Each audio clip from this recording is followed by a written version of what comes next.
Hello students, हम कर रहे हैं क्लास 10th के कुछ क्वाड्रेटिक इक्वेशंस के इंपॉर्टेंट क्वेश्चंस जिनमें मेथड थोड़ा थोड़ा सिमिलर लग रहा है और जिनमें बहुत कन्फ्यूज़न हो जाता है एग्ज़ाम में कि इसमें क्या करना है, माइनस करना है, प्लस करना है या किस टाइप से इसको सॉल्व करना है। देखिए, तो ऐसे 3-4 क्वेश्चंस हम लोग करेंगे जिनमें सेम थोड़ा तरीका अप्लाई हो रहा है। ओके, और एग्ज़ाम में आते हैं ये हर साल क्वेश्चन। हमारा पहला क्वेश्चन है, in a flight of 600 kilometre aircraft was slow down due to bad weather. Its average speed for the trip was reduced by 200 kilometre per hour. Flight को कितनी डिस्टेंस कवर करनी है? 600 किलोमीटर। और जो flight की speed है वो reduce हो गई बैड वेदर की वजह से कितनी? 200 kilometre per our. And the time increased by 30 minutes. अब बच्चों, जब स्पीड रिड्यूस हो गई है फ़्लाइट की तो जो ड्यूरेशन ऑफ टाइम है वो बढ़ गया ना। कितना बढ़ गया? 30 मिनट्स बढ़ जाएगा। बिल्कुल होगा कि नहीं। अगर स्पीड कम कर दो आप किसी भी व्हीकल की तो आप देर में पहुंचोगे वहाँ पे। ठीक है, find the duration of the flight. आपको ड्यूरेशन ऑफ द फ्लाइट निकालना है। क्लियर? ऐसे क्वेश्चन में बच्चों थोड़ा सा याद रखो कि हमें क्वाड्रेटिक इक्वेशन मिलेगी। ठीक है, अब क्वाड्रेटिक इक्वेशन कैसे मिलेगी? आपको ये बोल रहा है आपको निकालना है ड्यूरेशन ऑफ द फ्लाइट, यानी टाइम फ्लाइट ने कितना लिया। ठीक है, और यहाँ पे आपको जो डिफरेंस दे रखा है ये देखो कितना दे रखा है। It's average speed for the trip was reduced by 200 kilometre per our. अगर आप स्पीड को x मानते हो तो जो रिड्यूस्ड ट्रिप की स्पीड हो जाएगी वो कितनी हो जाएगी? x माइनस 200 हो जाएगी कि नहीं। और टाइम कितना इंक्रीज़ हुआ? 30 मिनट्स। तो 30 मिनट्स टाइम को हमको सबसे पहले किस में कन्वर्ट करना पड़ेगा? r में। ठीक है, वो करेंगे हम। देखो इसको कैसे करना है। लेट द ओरिजिनल स्पीड भी एयरक्राफ्ट भी x हमने सपोज करी। Time taken by aircraft to cover the distance of 600 kilometre, t1 हमने इसको सपोज किया। ये आया डिस्टेंस अपॉन स्पीड होता है फॉर्मूला। तो डिस्टेंस कितनी कवर करनी है? 600। स्पीड कितनी हो जाएगी उसकी? x हमने सपोज करी है। ओके, तो time taken by aircraft to cover the same distance with the reduced speed. Reduced speed कितनी हो गई? 200 किलोमीटर पर आवर रिड्यूस करी ना, तो वो कितनी है? x minus 200। तो t2 टाइम कितना हो जाएगा? Distance upon speed 600 upon x minus 200। Okay, ये टाइम है ये भी टाइम है। तो जब दो टाइम का आप डिफरेंस निकालोगे तो राइट हैंड में भी आपको टाइम इक्वल लेके चलना पड़ेगा ना। तो कितना टाइम इंक्रीज हुआ है? 30 मिनट्स। मतलब दोनों टाइम में जो डिफरेंस है वो कितने का है? 30 मिनट्स का। ओके, ऐसे आपको इक्वेशन फॉर्म करनी है। ठीक है, 30 मिनट्स मतलब 30 upon 60 equals to 1/2 hour. Hour में क्यों कन्वर्ट किया? क्योंकि जो हमारी स्पीड थी वो किलोमीटर पर आवर में थी। क्लियर? अब हमने क्या किया, यहाँ पे हमें देखना है कि कौन सा टाइम हमारा बड़ा है, t2 बड़ा है या t1 बड़ा है। तो देखो बच्चों, हमें साफ ही पता चल रहा है कि जो t2 टाइम है, ठीक है, ये बड़ा है। क्यों? क्योंकि ये टाइम ज़्यादा लगा ना फ्लाइट को, जब स्पीड कम कर दी तो ये टाइम ज़्यादा लगा। तो t2 माइनस t1 की वैल्यू कितनी है? Half hour. ठीक है, टी वैल्यू पुट करी हमने। अब थोड़ा सा सॉल्व करने का तरीका देखिए। हमने यहीं पे एलसीएम नहीं लिया, पहले हमने 600 कॉमन लिया ऊपर से, तो ये आया 1/x minus 200 minus 1/x equals to 1/2। Clear? LCM लिया x माइनस 200 इंटू एक्स। अब एलसीएम लेते समय भी ध्यान रखो, कई बार क्या होता है हमारा पूरा क्वेश्चन यहाँ तक राइट होता है, एलसीएम में प्लस माइनस एक गलती से पूरी इक्वेशन नहीं बनती और आंसर गलत आता है। ठीक है, तो क्या करना है, x माइनस 200 से x माइनस 200 गया, क्या बचा? x। तो ये आ गया x माइनस x से x डिवाइड, ये इसको इससे डिवाइड करो तो क्या बचेगा? x माइनस 200 और x माइनस 200 इंटू 1 तो क्या आएगा? x minus 200। ये कह रही हूँ, देखो इसको ब्रैकेट में हमने क्लोज किया। क्यों क्लोज किया? क्योंकि जब माइनस का आप लोग मल्टीप्लाई कई बार करते समय भूल जाते हो तो आप लिख दोगे यहाँ माइनस 200, और हम जब माइनस का मल्टीप्लाई करेंगे तो आएगा प्लस 200, इसलिए यहाँ पे ब्रैकेट लगा लो। क्लियर? Equals to 1/2। ओके, अब 600 इंटू 200 कितना आ जाएगा? ये आ गया। Okay, 1,20,000 upon x square minus 200x is equals to 1/2। ये इसका मल्टीप्लाई करके क्रॉस मल्टीप्लाई किया, हमको इक्वेशन मिली। इक्वेशन को हमको कैसे सिंप्लीफाई करना है? हमने मिडिल टर्म स्प्लिटिंग कर दी।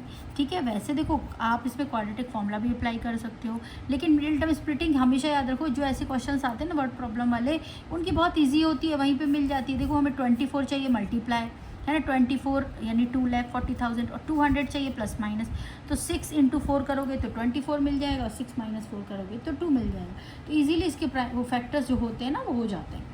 ठीक है, चलो अब x कॉमन लिया तो x प्लस 400 माइनस 600 कॉमन लिया, x प्लस 400 इक्वल्स टू 0। अब जो स्पीड है वो कभी नेगेटिव हो नहीं सकती, तो हम माइनस 400 को करेंगे इग्नोर और हमारे क्या लेंगे? x equals to 600 kilometre per hour. लेकिन हमें स्पीड थोड़ा ना निकालनी थी, क्या निकालना था, ड्यूरेशन ऑफ द फ्लाइट। तो हमारी ओरिजिनल ड्यूरेशन क्या थी बच्चों, 600/x। तो हमने किया 600/x, क्या आया हमारा, 600 ही आया, यानी हमारे 1 आवर की ड्यूरेशन है पूरे फ्लाइट की। अच्छा, ये तो हो गया यहाँ तक का आंसर कि ड्यूरेशन ऑफ द फ्लाइट, यानी जो फ्लाइट है वो पूरा डिस्टेंस कवर करने में 1 आवर ले रही थी। अब ये बोल रहा है नेक्स्ट में कि ये 30 मिनट से टाइम इंक्रीज़ हुआ है, तो पूरा जो ड्यूरेशन जब इंक्रीज़ होगा ना टाइम, तब हम कितना ले लेंगे, 1 आवर प्लस हाफ आवर और लगाना उसको 30 मिनट्स, तो 1.5 आवर। ओके, क्लियर है स्टूडेंट्स। अब ऐसे जैसे हमने अभी प्रीवियस क्वेश्चन किया ना, इसी टाइप का एक और हमारे पास क्वेश्चन है। देखो आप लोगों को इन क्वेश्चंस को लगातार करने से क्या डाउट क्लियर होगा और एक तरीका पता चलेगा कि हमें कैसे अटैम्प्ट करना है ये वाले क्वेश्चंस। देखिए, A shopkeeper buys a number of books for ₹80. If he had bought 4 more books for the same amount मतलब 80 रुपये में अगर वो 4 बुक और ज़्यादा खरीदता है, each book would have cost him ₹1 less। तो क्या बोल रहा है, हर बुक की कॉस्ट में उसको 1 रुपये कम की पड़ेगी। How many books did he buy? कितनी बुक्स वो खरीदा उसने। क्लियर। तो सबसे पहले तो हम मान लेते हैं, suppose let the number of books bought by shopkeeper be x। तो देखो अब इसमें कॉस्ट ऑफ x बुक्स कितनी हो जाएगी बच्चों, दे रखा है हमको 80 रुपीज़, तो 1 बुक की कॉस्ट कितनी हो गई, 80/x। अब हमने क्या बोल रहा है, 4 बुक ज़्यादा, तो 4 बुक ज़्यादा यानी टोटल नंबर ऑफ बुक्स कितनी हो जाएंगी, x+4।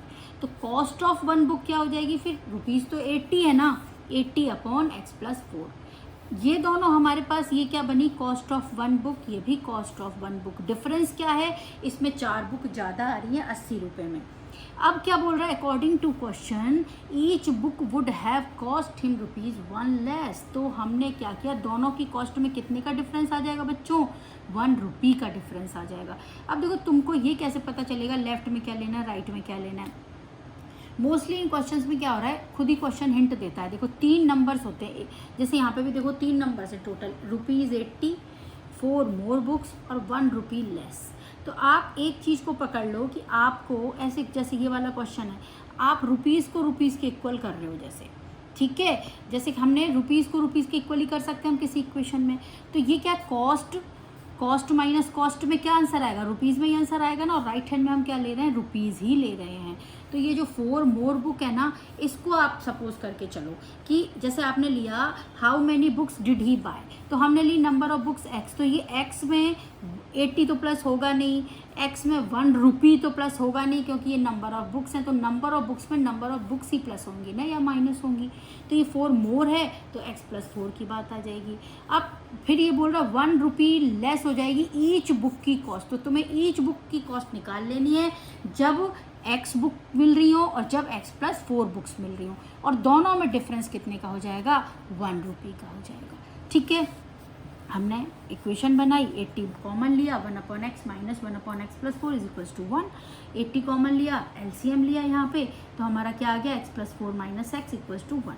ठीक है, यहाँ पे x से x कैंसिल हो गया, ये बचा 4, x² + 4x = 1। ठीक है, मल्टीप्लाई किया 320/x² + 4x = 1। क्रॉस मल्टीप्लाई किया, हमको इक्वेशन मिली क्वाड्रेटिक इक्वेशन में हमने मिडिल टर्म लगाई। 320 चाहिए हमें मल्टीप्लाई, प्लस या माइनस करने पर चाहिए 4। तो हमने देखे कौन से 2 प्रोडक्ट्स आ गए हमारे, 20 और 16। क्लियर, कॉमन लिया यहाँ पे हमने। अब हमारे पास 2 वैल्यूज़ मिली बच्चों x की, एक तो मिली 16, एक मिली -20 तो हम ले नहीं सकते क्योंकि नंबर ऑफ बुक्स नेगेटिव नहीं हो सकती हैं। तो इसका मतलब 16 बुक्स उसने खरीदी। x की वैल्यू क्या आ गई यहाँ पे, 16। क्लियर। क्वेश्चन बच्चों हम उसी टाइप का करेंगे जो क्वाड्रेटिक इक्वेशन ही बनेगी जिसमें, ठीक है, हम डिफरेंट टाइप के क्वेश्चंस कर रहे हैं ताकि हमको एक पैटर्न पता चले कि कैसे करना है इन क्वेश्चंस को। क्वेश्चन है हमारा 250 bananas were divided equally among certain number of students. If there were 25 more students, 25 ज़्यादा स्टूडेंट्स हो, then each would have received half banana less. Find the number of students. मैंने आपको बताया ना अभी पीछे प्रीवियस क्वेश्चन में कि यहाँ पे इन क्वेश्चंस में आपको 3 वैल्यूज़ मिलेंगी। देखो 250 बनानास, 25 स्टूडेंट्स मोर और हाफ बनाना लेस। ठीक है, इन्हीं तीनों को लेके हमें इक्वेशन बनानी है। अब तुमने टारगेट फिक्स कर लिया जैसे कि हाफ बनाना लेस, तो number of banana equals to number of banana रखोगे ना, तो नंबर ऑफ बनाना की आप वैल्यू निकाल लो। सबसे पहले तो नंबर ऑफ जो पूछा है, नंबर ऑफ स्टूडेंट्स क्या मान लो आपने, x माना। अब 250 टोटल बनानाज है, तो number of bananas each student को कितने मिलेंगे, 250/x मिलेंगे ना। ठीक है। अगर x + 25 स्टूडेंट्स हो गए वहाँ पे तो नंबर ऑफ बनानास कितने मिलेंगे 250/x + 25। अब दोनों में क्या रिलेशन है, एक स्टूडेंट को नंबर ऑफ बनानास कितने मिल रहे हैं 250/x, और अगर 25 स्टूडेंट ज़्यादा हो गए तो कितने मिलेंगे 250/x + 25। इसमें कितने का डिफरेंस है, हाफ बनाना लेस का। बिल्कुल समझ में आ गया होगा अब आप लोगों को कि कैसे करना है, have received half banana less, ठीक है। तो दोनों में डिफरेंस है हाफ का, क्लियर। तो 250/x - 250/x + 25 = 1/2, क्लियर। वैसे तुम्हें देखो क्वेश्चन से ही समझ में आ जाएगा कि कौन सा नंबर बड़ा है। अगर फिर भी बच्चों का भी कंफ्यूजन हो कि फ्रैक्शन इसमें से इसको माइनस करें या इसमें से इसको माइनस करें, तो क्या देखो न्यूमरेटर देखो दोनों का सेम है, डिनोमिनेटर जहाँ पे डिनोमिनेटर बड़ा होता है वो पूरा फ्रैक्शन छोटा हो जाता है अगर न्यूमरेटर सेम हो। तो यहाँ पे देखो x + 25 बड़ा है कि नहीं, x से x + 25 बड़ा है, इसका मतलब ये पूरा फ्रैक्शन इस फ्रैक्शन से छोटा हो गया। तो हम हमेशा बड़े में से छोटे को ही तो माइनस करेंगे, और वैसे भी इस क्वेश्चन से भी समझ में आ रहा है ये, ठीक है। नंबर ऑफ बनानास की चीज़ यहाँ से भी समझ में आ रही है, तो हमने माइनस किया = 1/2। सेम पैटर्न 250 पहले कॉमन ले लो, यहीं पे मत करो तो थोड़ा सा लंबी हो जाती कैलकुलेशन, ठीक है। 250 हमने, हालांकि मल्टीप्लाई तो आपको बाद में भी करना पड़ेगा, फिर भी 250 हमने कॉमन लिया तो ये आया हमारा 1/x - 1/x + 25। यहाँ पे हमने एलसीएम लिया, x से x कैंसिल आउट, 25 × 250 आया हमारा 6250 आएगा। फिर 2 को हम क्रॉस मल्टीप्लाई करेंगे तो ये आएगा हमारा 12500 = x² + 25x, क्लियर। अब हमने इक्वेशन बना दी, x² + 25x - 12500 = 0। हमने इसके प्राइम मिडिल टर्म स्प्लिटिंग करी तो ये आया हमारा 25 के फैक्टर्स आए 125 और 100, मतलब माइनस करने पे हमें मिल रहा है 25, मल्टीप्लाई करने पर मिल रहा है 12500। सिंप्लीफाई किया तो x की हमें 2 वैल्यूज मिली, +100 और -125। So number of students negative तो हो नहीं सकते, तो नंबर ऑफ स्टूडेंट्स हमारे कितने आ गए 100 आ गए, मतलब रिक्वायर्ड नंबर ऑफ स्टूडेंट्स 100 आ गए। देखो number of bananas each student gate 250/100, अगर तो कितना बचेगा, ये 2.5 बनाना मिलेगा हर स्टूडेंट को।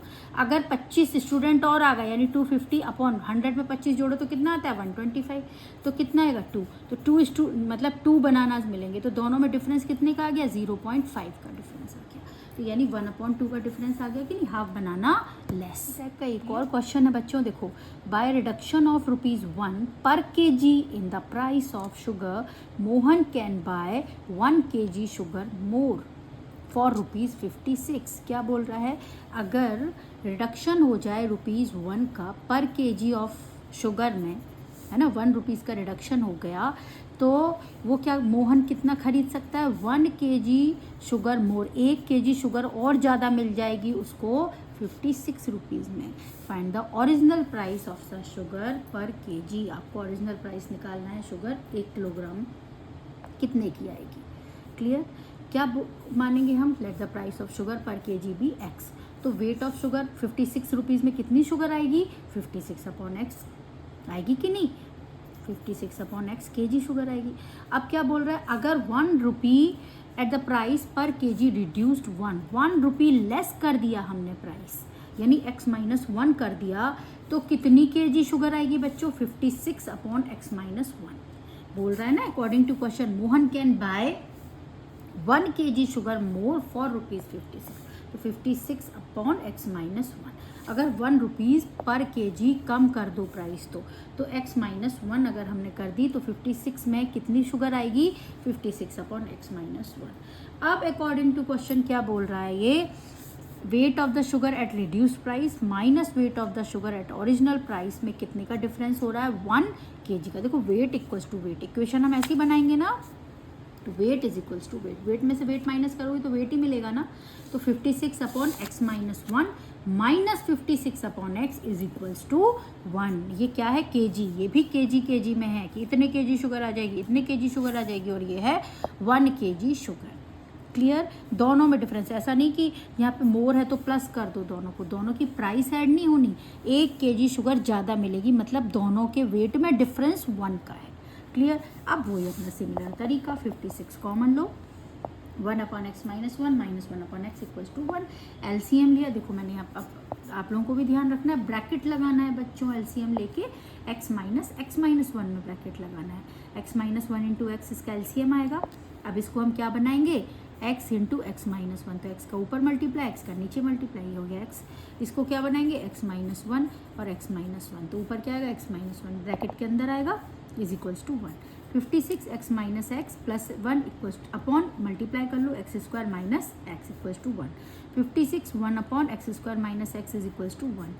क्रॉस मल्टीप्लाई किया हमने, x square minus x minus 56 is equals to 0, equation मिल गई। मिडिल टर्म स्प्लिटिंग किया तो 8 7 जा 56 और 8 में से 7 जाएगा तो कितना बचेगा 1x, ठीक है 1। तो 8x माइनस से 8x प्लस 7 फैक्टर्स हो गए, यानी हमारा x equals to 8 original price of the sugar हो गया, क्योंकि x इक्वल्स टू माइनस 7 तो नहीं हो सकता, कांट बी टेक। क्लियर, तो समझ में आए। तो इस टाइप के 3-4 क्वेश्चंस हमने कर लिए हैं। अब इन्हीं के पैटर्न पर आपको एक नए क्वेश्चन एग्जाम में मिल जाता है, या तो 3 या 4 नंबर, 2-3 नंबर कैसे भी मिल जाएगा बेटा, मिलेगा जरूर पेपर में। क्लियर, तो इस टाइप के क्वेश्चंस को ध्यान से, अब हमने इतने क्वेश्चंस कर लिए, अब आप लोग खुद प्रैक्टिस करो और जहाँ भी प्रॉब्लम हो पूछो। क्लियर।